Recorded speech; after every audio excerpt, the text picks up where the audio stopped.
Assalamualaikum warahmatullahi wabarakatuh. Innal hamdalillah nahmaduhu wa nasta'inuhu wa nastaghfiruh wa na'udzu billahi min shururi anfusina wa min sayyiati a'malina. Man yahdihillahu fala mudilla lahu wa man yudlil fala hadiya lahu. وأشهد أن لا إله إلا الله وحده لا شريك له وأشهد أن محمدا عبده ورسوله اللهم صل وسلم وبارك على نبينا محمد وعلى آله وأصحابه ومن تبعهم بإحسان إلى يوم الدين أما بعد. Ma'asyiral muslimin rahimani wa rahimakumullah. Kita lanjutkan kembali kajian kita membahas kitab yang disusun oleh Fadilatul Syekh Abdul Razak Ibn Abdul Muhsin Al-Abbad hafidhahullah, Ta'liqatun ala syarhi sunnah lil Imam Al-Muzani. Penjelasan singkat atas kitab Syarhus Sunnah yang disusun oleh Al-Imam Al-Muzani, murid dari Imam Asy-Syafi'i rahimahullahu ta'ala. Dan kita masih berada di dalam pembahasan awal ya, sebelum masuk pada kitab Syarhus Sunnah, yaitu pendahuluan ya, tamhid, sampai pada penjelasan Syekhul Islam Ibnu Taimiyah rahimahullah.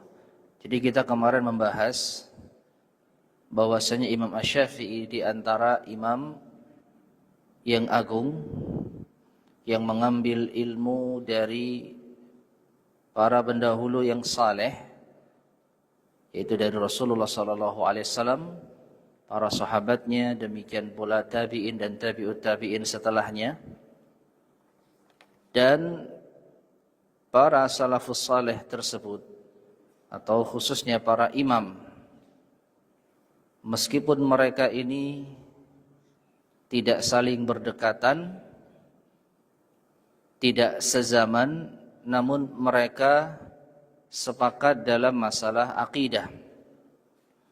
Mereka satu kata dalam masalah usuluddin, prinsip dasar agama. Oleh karenanya, meskipun mereka tidak berada pada satu zaman, ucapan mereka tentang masalah akidah itu satu, yang menunjukkan sumber mereka itu juga satu. Itu kembali kepada Al-Quran dan Sunnah sesuai dengan pemahaman salaf al-ummah. Kemudian Syekh Abdul Razak hafidhahullah ta'ala membawakan ucapan Syekhul Islam Ibnu Taimiyah rahimahullah. Wa qala Syekhul Islam Ibnu Taimiyah rahimahullah, i'tiqadu Syafi'i rahimahullah, aqidahnya Imam Asy-Syafi'i rahimahullah, wa i'tiqadu salafil Islam, dan akidahnya salaful Islam, yaitu para pendahulu dari agama Islam, para imam kamalikin wa Thawri wal Auza'i wa Ibn al-Mubarak wa Ahmad bin Hanbal wa Ishaq ibn Rahuyah, para imam-imam kaum muslimin yang sebagian mereka kita kenal namanya.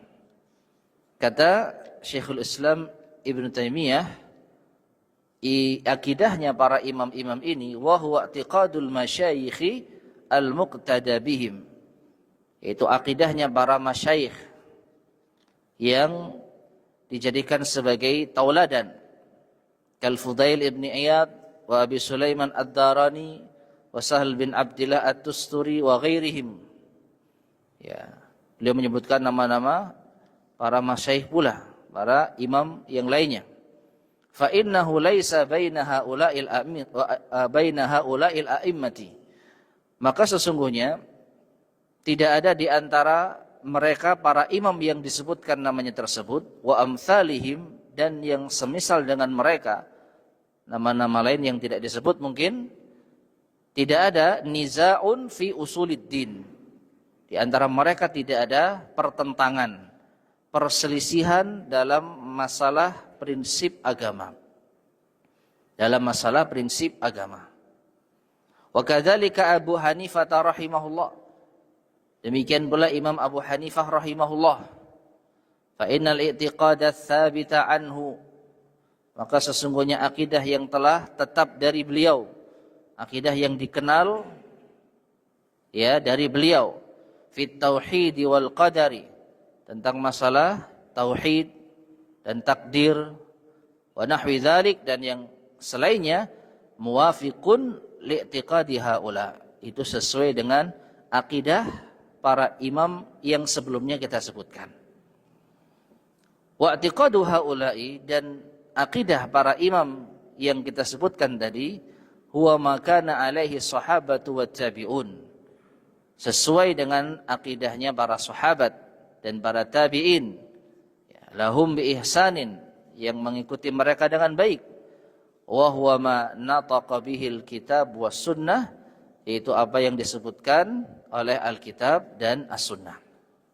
Ya, jadi kesimpulannya, Syekhul Islam Ibnu Taimiyah rahimahullah menyebut nama banyak imam lintas generasi, lintas daerah.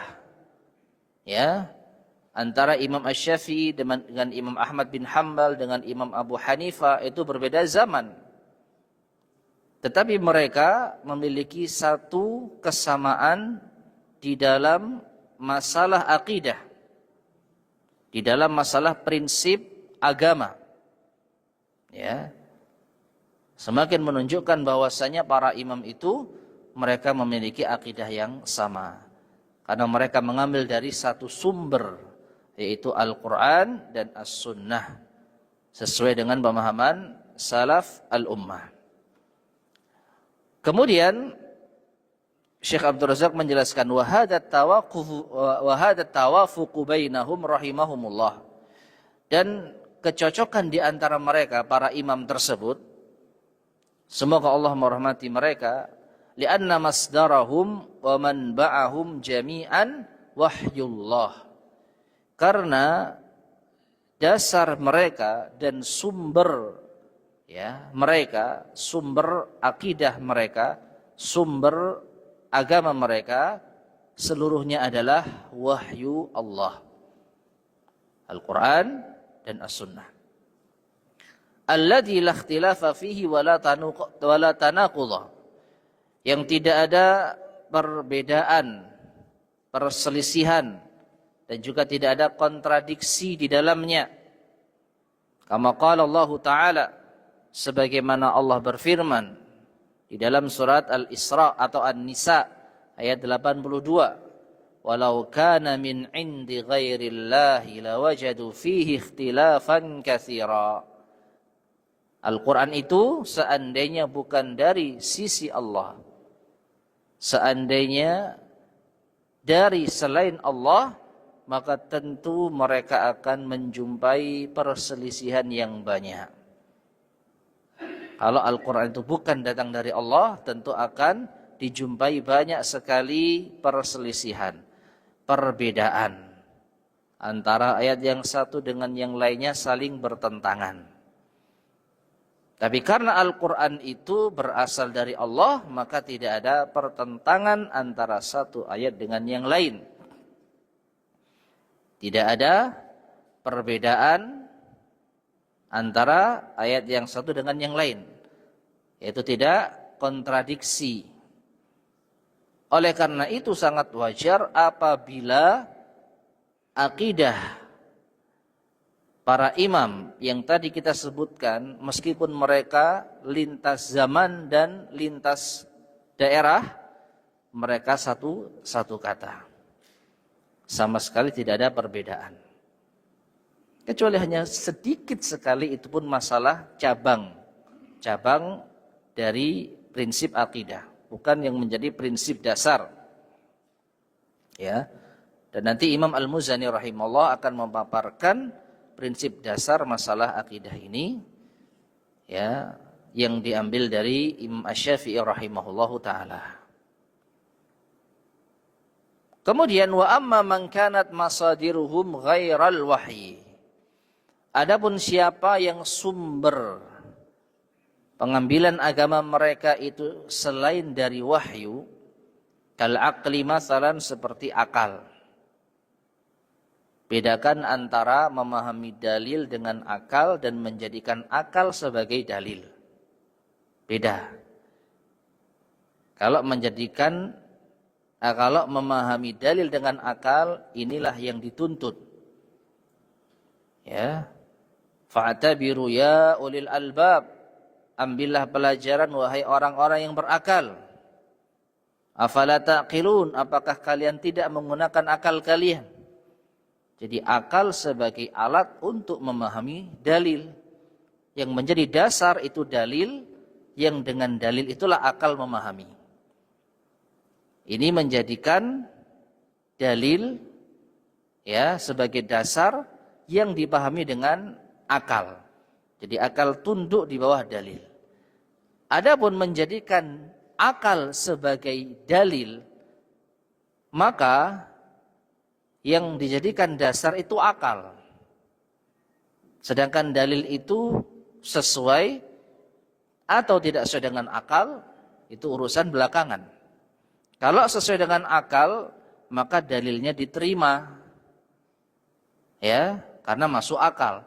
Tapi kalau tidak sesuai dengan akal, maka dalilnya ditolak. Dengan alasan tidak masuk akal. Ini menjadikan akal sebagai dalil, sebagai dasar di dalam beragama. Ya, ada orang semacam ini.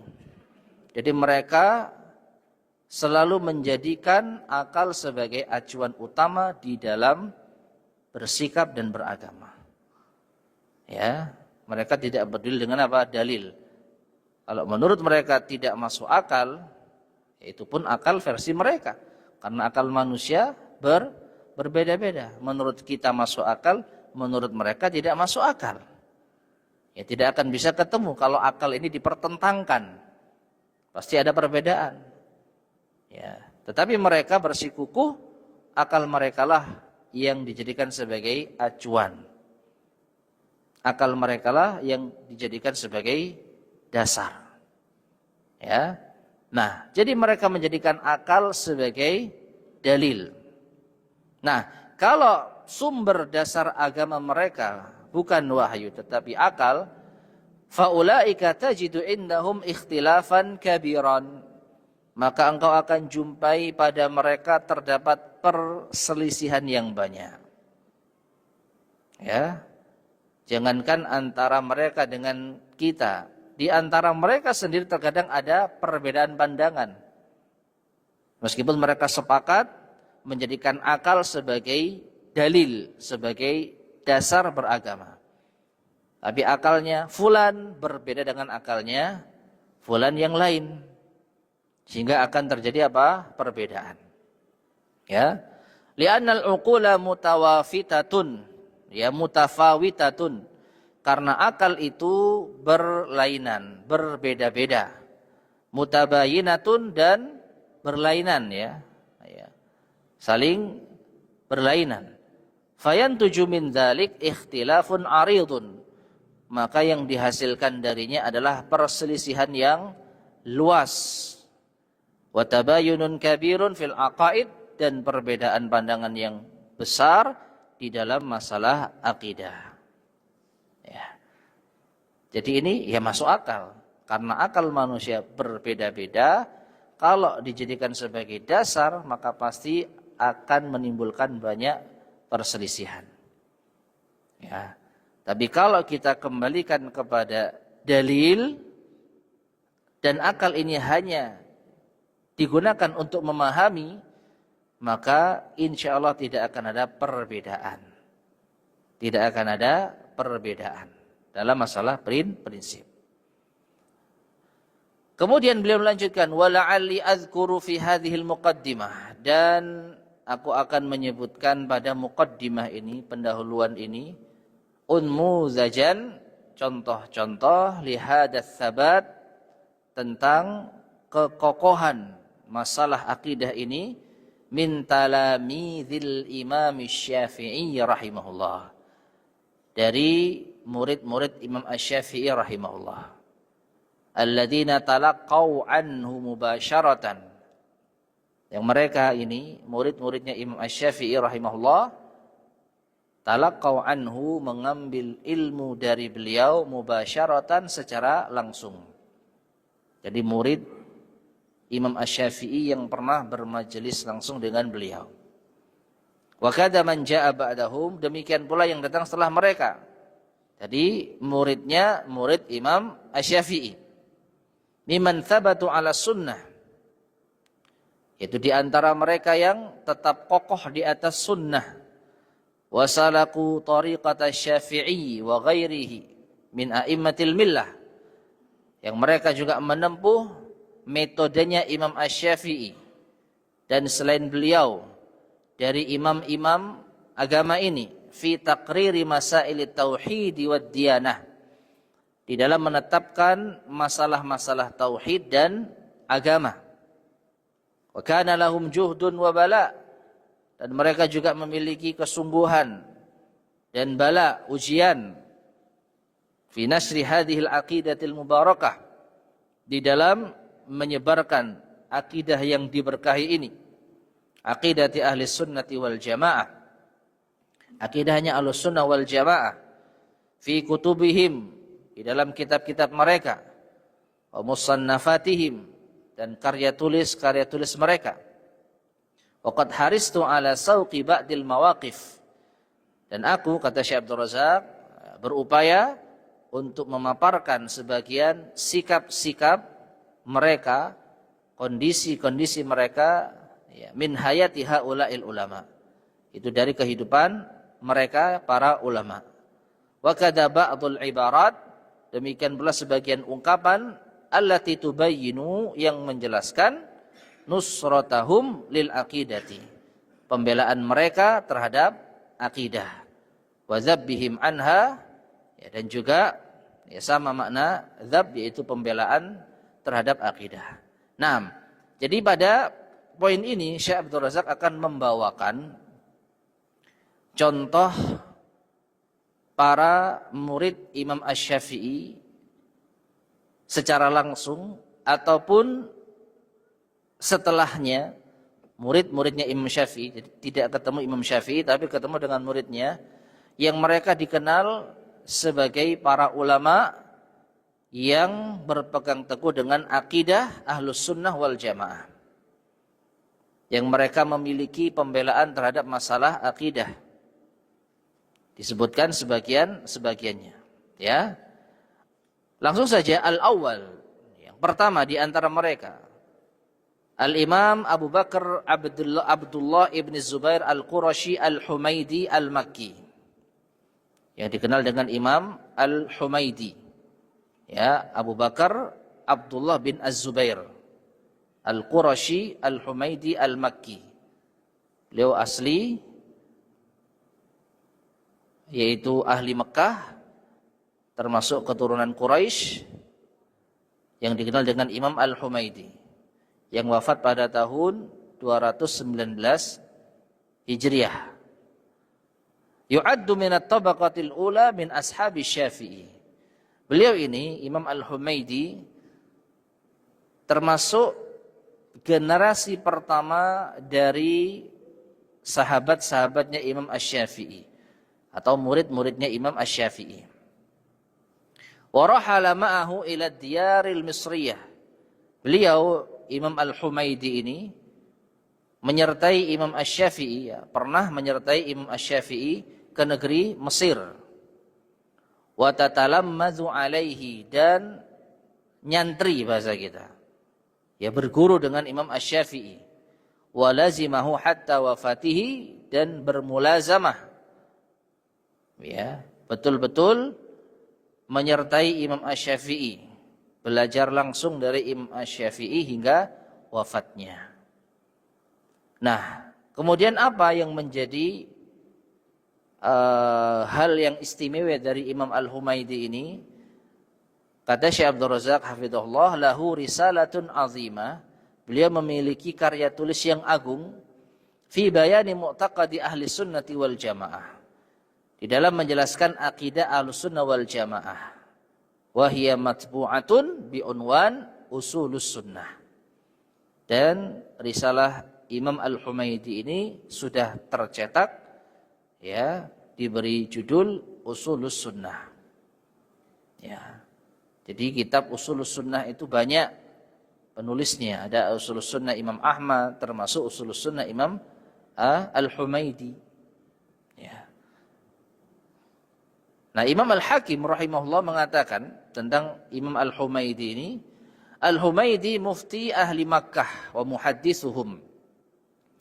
Al-Humaidi ini adalah mufti. Apa mufti? Pemberi fatwa. Ahli fatwanya penduduk kota Mekah. Dan ahli hadis mereka. Wa huwa li ahli al-Hijaz.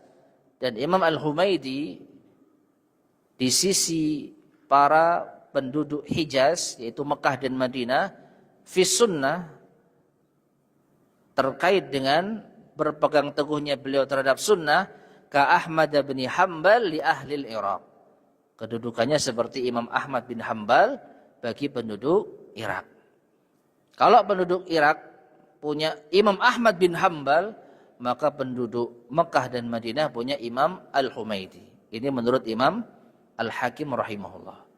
Ya, kesimpulannya, di antara murid Imam Asy-Syafi'i yang berguru langsung kepada beliau itu adalah seorang imam, seorang ulama pembela sunnah. Karena Imam Al-Hakim menyamakan Al-Humaidi dengan Ahmad ibn Hanbal dari segi berpegang teguhnya terhadap sunnah, dari segi kedudukan mereka di mata penduduk Hijaz dan penduduk Mekah dan Madinah. Penduduk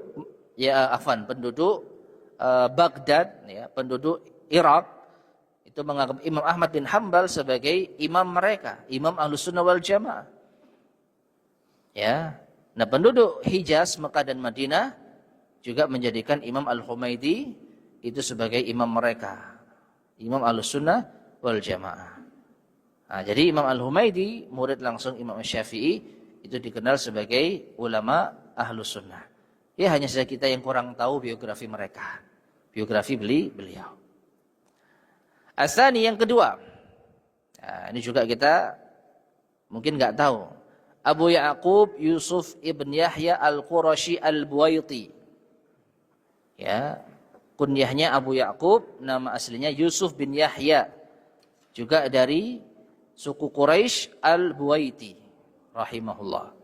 Yang wafat pada tahun 213 Hijriah. 231 Hijriah. Ya, 231 Hijriah. Siapakah beliau ini? Kata Syekh Abdul Razak hafizallah, "Yu'tabaru hadzal imamul jalil." Imam yang mulia ini dianggap min khawasi tullabil Imam Syafi'i rahimahullah. Di antara murid khususnya Imam Asy-Syafi'i rahimahullah. Jadi Imam Asy-Syafi'i memiliki murid-murid khusus. Nah, di antaranya Imam Abu Ya'qub Yusuf ibn Yahya Al-Qurashi Al-Buwaiti. Walaysa ahadun min ashabi hatta qala anhu Syafi'i rahimahullah. Sampai Imam Asy-Syafi'i rahimahullah, beliau sendiri mengatakan laisa ahadun ahaqqa bimajlisi min Yusufa ibn Yahya. Tidak ada seorang pun yang lebih berhak bermajlis denganku atau dengan majlisku ini dibandingkan Yusuf bin Yahya.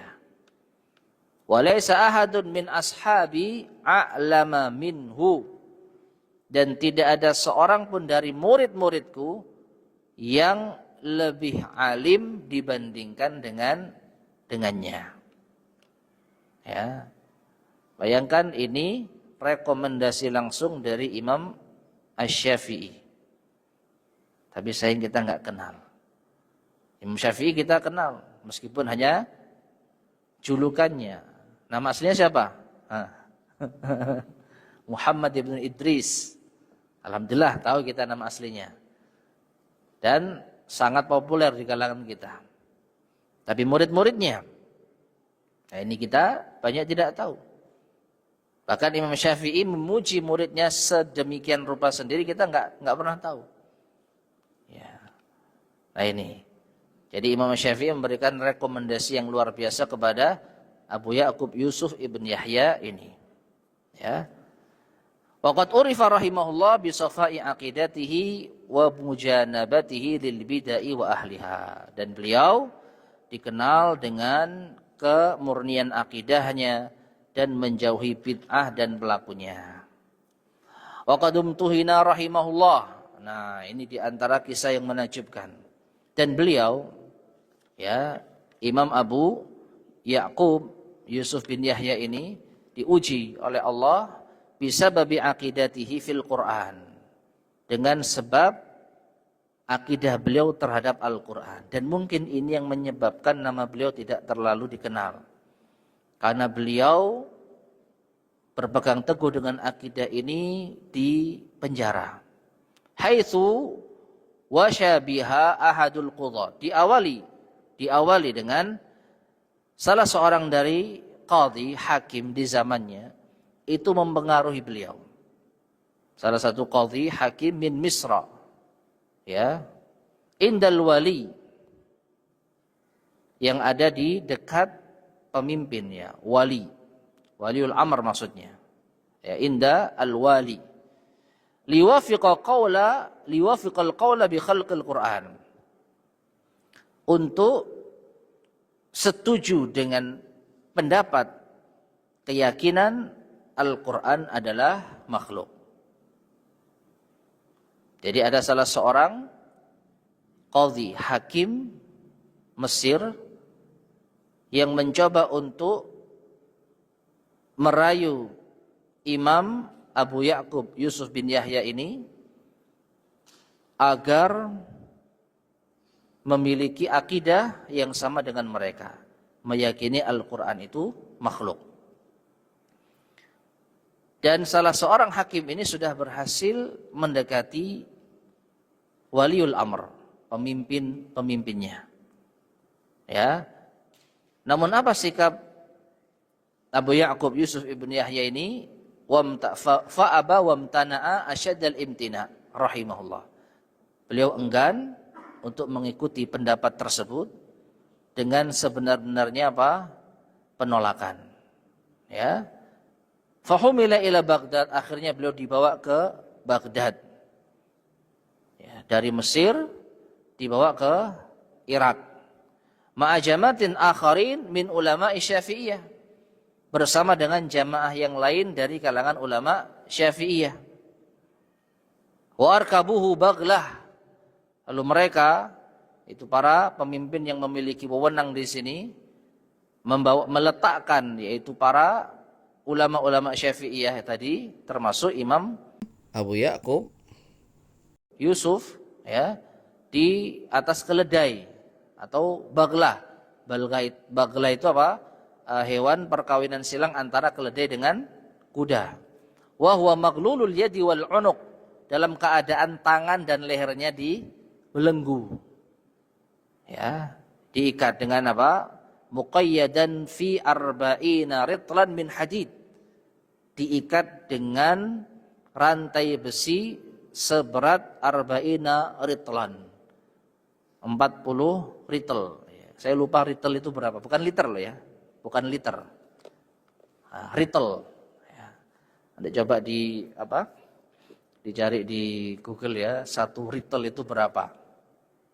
Ya, setahu saya lebih berat daripada liter. Ritel itu lebih berat daripada liter. Anggaplah liter, 40 liter. Besi seberat 40 liter. Berapa 40 liter itu? 40 kilo, kurang lebih.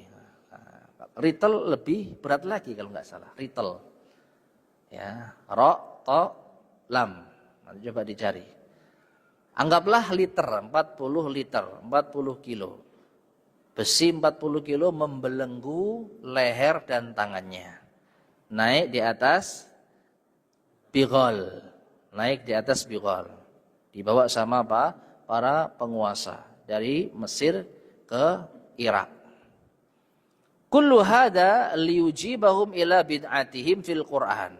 Ini semua agar beliau Imam Abu Ya'qub Yusuf itu menuruti kebid'ahan mereka. Kebid'ahan para penguasa fil Qur'an, tentang Al-Qur'an. Jadi para penguasa di zaman itu betul-betul terpengaruh akidah Al-Qur'an itu makhluk. Tapi Imam Ya'qub Yusuf bin Yahya ini tidak mau mengikutinya. Wa huwa sabirun ala aqidatihi, dia tetap sabar di atas akidahnya. La yujibuhum li syai'in min dzalik, tidak sedikit pun menerima yaitu dari mereka. Fahu bisa bi Baghdad, maka ia pun ditahan, dipenjara di Baghdad, di Irak.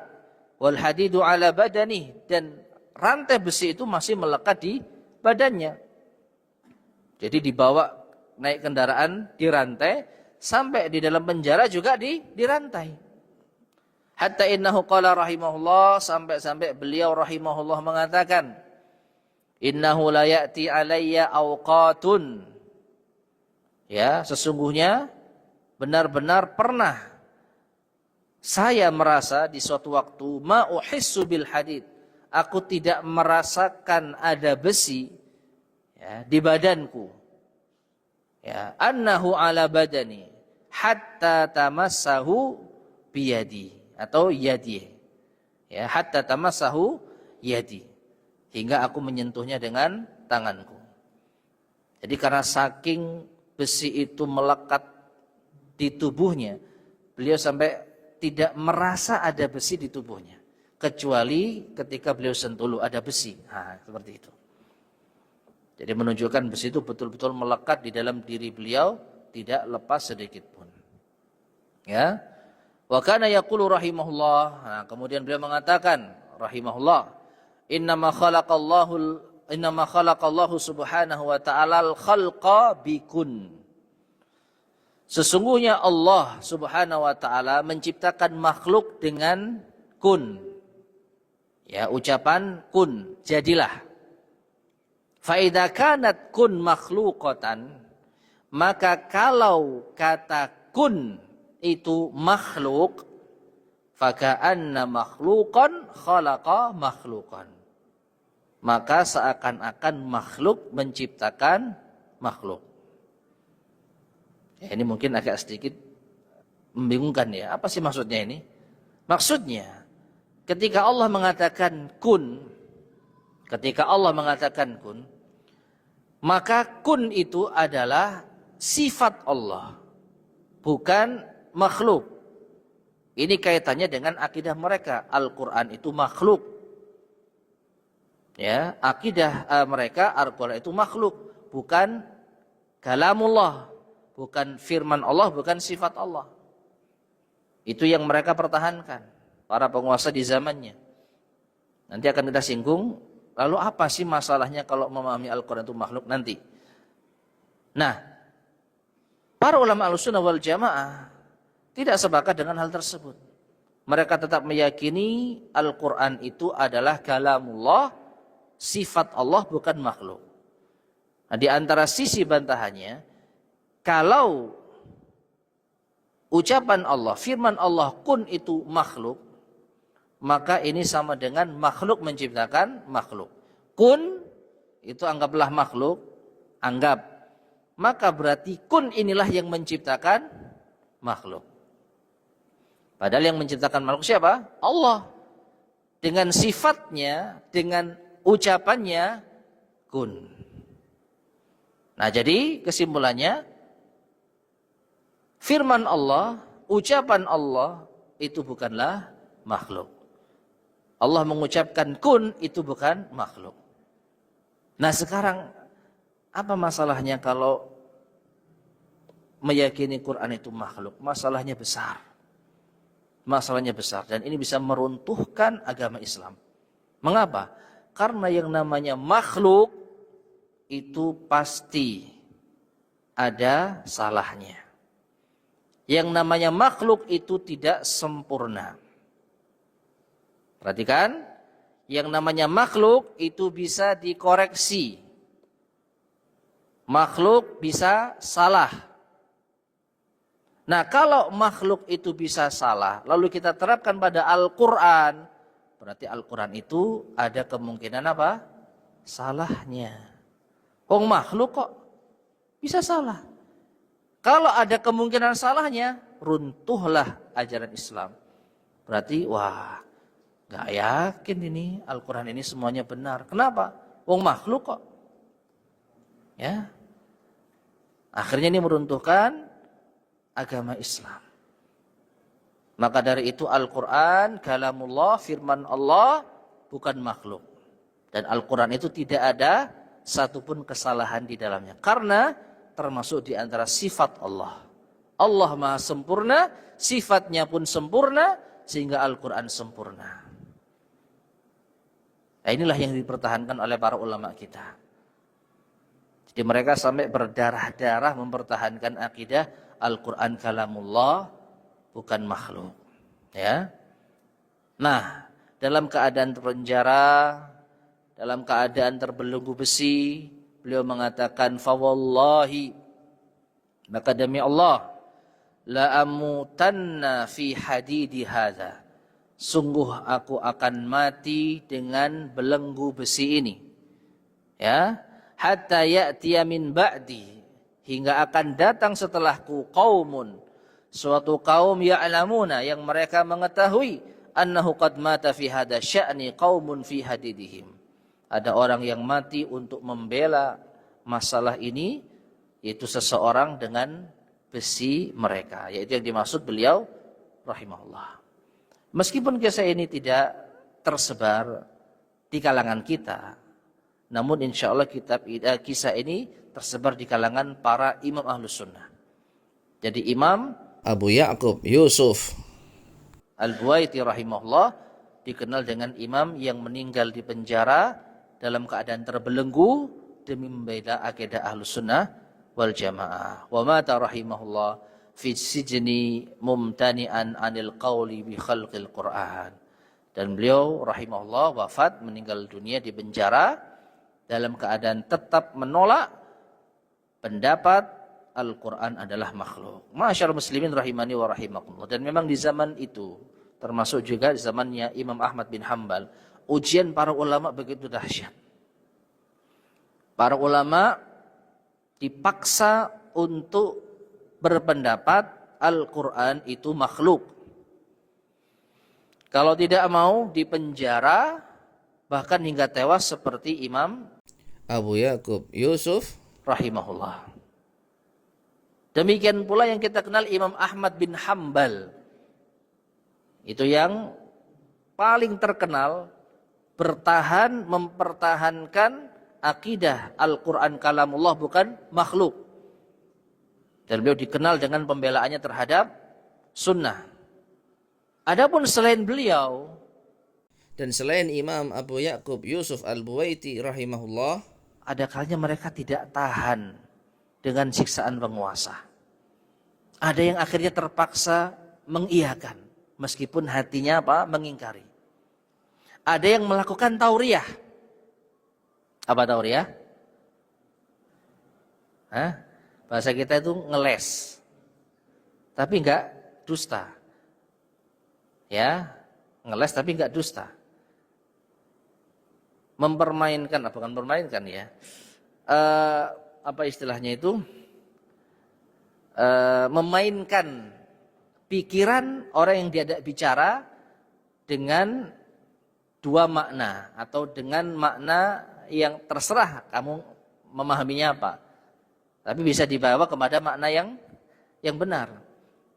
Ada di antara mereka yang melakukan tauriyah seperti ini. Saya tidak tahu namanya, tapi ini masyhur ya. Di antara imam yang tidak kuat, dipaksa untuk mengucapkan Al-Quran itu makhluk, tetapi juga tidak terang-terangan. Ya, untuk membela Al-Quran kalamullah. Kalau Imam Ahmad bin Hanbal terang-terangan, meskipun di penjara disiksa. Alhamdulillah beliau masih hidup. Adapun Imam Abu Ya'qub Yusuf bertahan memegang akidah Al-Quran kalamullah, tapi akhirnya tetap di penjara dan meninggal dunia. Ada yang ngikuti apa kata mereka, tapi hatinya mengingkari. dan ada yang melakukan tauriyah. Gimana? Jadi mengatakan seperti ini, ya. Inna Taurata wal Injila wal Qur'ana kulluha makhluk.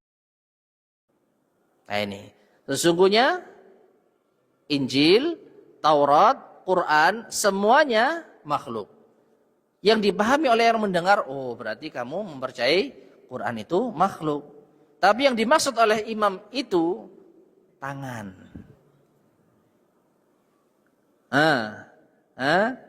Semuanya makhluk. Paham enggak? Ya.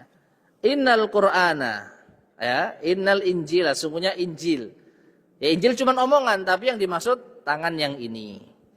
Kemudian Taurat, yang dimaksud tangan yang ini. Kemudian Quran. Kulluha, duding tangane makhluk. Benar enggak? Ini semua makhluk, benar enggak? Nah, itu namanya tauriyah. Karena yang dipahami oleh orang yang mendengar, wih, mantap nih, meyakini Quran, Injil, Taurat makhluk. Berarti sama dengan kita. Nah, sampai segitunya. Nah,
Bismillahirrahmanirrahim. Ma'asyarul muslimin rahimani wa rahimakumullah.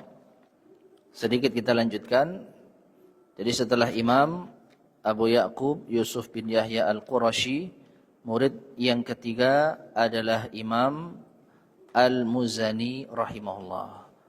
Yang karya tulis beliau akan kita bahas beserta penjelasan dari Syekh Abdul Razak hafizahullah taala. Ya. As-salis, murid Imam Syafi'i berikutnya adalah Ismail ibn Yahya Al-Muzani rahimahullah. Nama aslinya Ismail, julukannya yang dikenal adalah Al-Muzani rahimahullah. Beliau wafat tahun 264 Hijriah. Muallifu hadal musannaf, yang menyusun kitab ini, karya tulis ini, ya, Syarhus Sunnah. Wa sayatil kalamu an hadal imami fima ba'du insyaallah, dan akan datang penjelasan tentang beliau Imam Al-Muzani setelahnya insyaallah.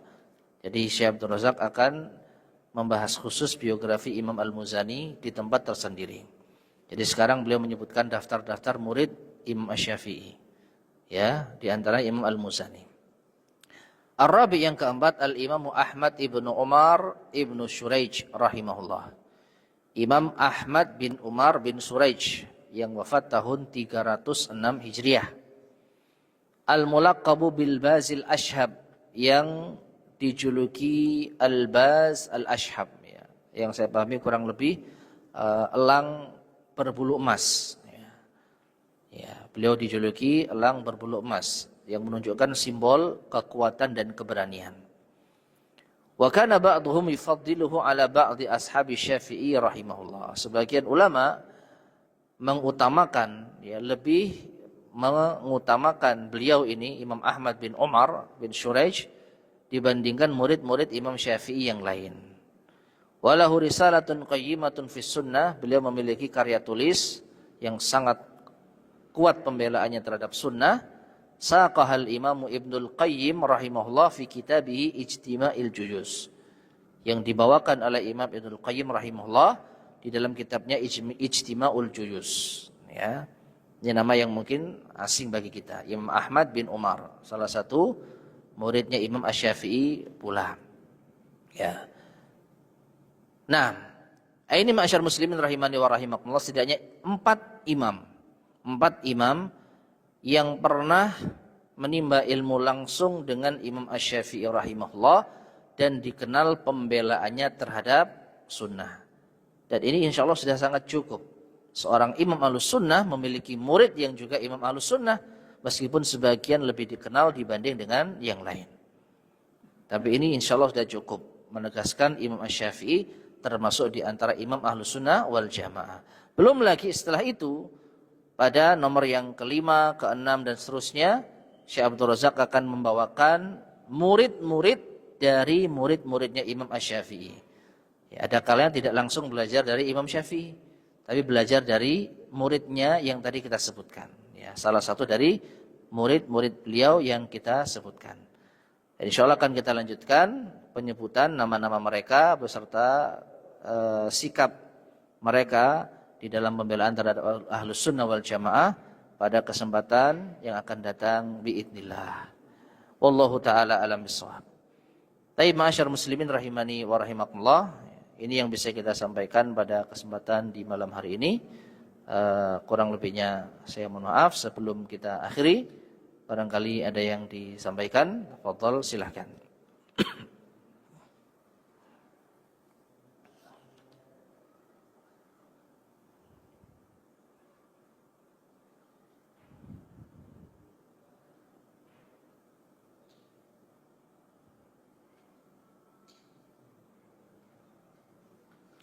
Baik, jika tidak ada yang sampaikan, kita cukupkan sekian. Mudah-mudahan bermanfaat. Kurang lebihnya saya mohon maaf. Kita akhiri.